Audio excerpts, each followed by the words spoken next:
We're joined now by Martin Preston, founder of the addiction clinic Delamere. Good morning to you. Good morning. Ben and I were discussing the fact that we will wake up in the morning, open a social media app, look at our emails. How do we know when these habitual things that we do every day are tipping over to addiction? It's the point at which one's life becomes unmanageable. So a casual user of the internet uses the internet like a tool. They have something to do, they get it done, and then, they get on with the rest of their life. If someone is struggling with internet addiction, they linger online and lose a lot of time. Where does the addiction come in? Because you can see if it's something like smoking or maybe drugs, there's a chemical process going on there that you are physically craving something. Is that also true of screens, be it gaming, social media, the internet, Instagram, that sort of stuff? Is that where it comes from? It's very similar in that using the internet will trigger dopamine, just in the way that drinking alcohol or taking cocaine might. So very closely aligned with substance addiction and not dissimilar from behavioural addictions like gambling or sex or shopping. And so a study by the University of Cambridge said almost half of British teenagers say they feel addicted to social media, and yet digital addiction isn't a condition recognised by the NHS. So talk to us about how your initial treatment came about and the growth in that area. Yeah, so we opened Delamere in Cheshire 4 years ago, and we treat not only substance addiction but also behavioural addiction as well.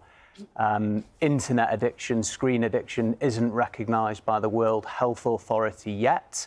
It's an emergent research area, so it's something that we're learning more about. It's something that unfortunately we're seeing a lot more of, and it absolutely does affect the younger generation.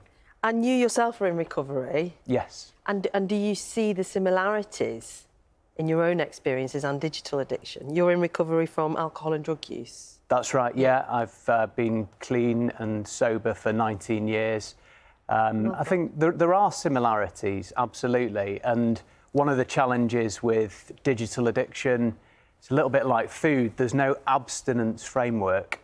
So for someone who's become alcohol dependent, on one level, it's fairly straightforward. Recovery is about not drinking a day at a time.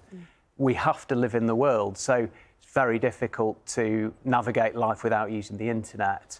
And there's a real distinction as well that some of those substances are regulated, aren't they? As you said, the NHS, health authorities will recognise that they are a problem.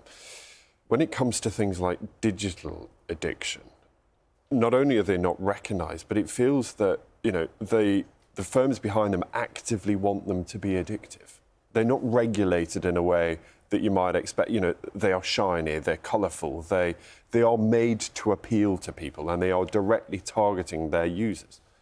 Content and platforms are sticky, aren't they? Algorithms are sophisticated.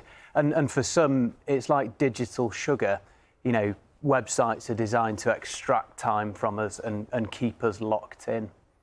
It's so easy, isn't it? Because as you say, you have to be online now. I pay my council tax there, I pay my utility bills there, you do all your HMRC stuff online.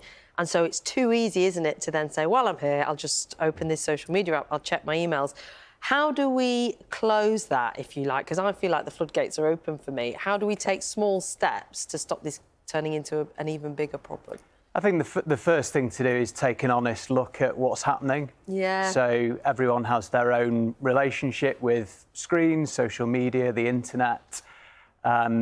Setting limits, setting healthy, sensible boundaries around how much social media, how much time online one might spend is really important.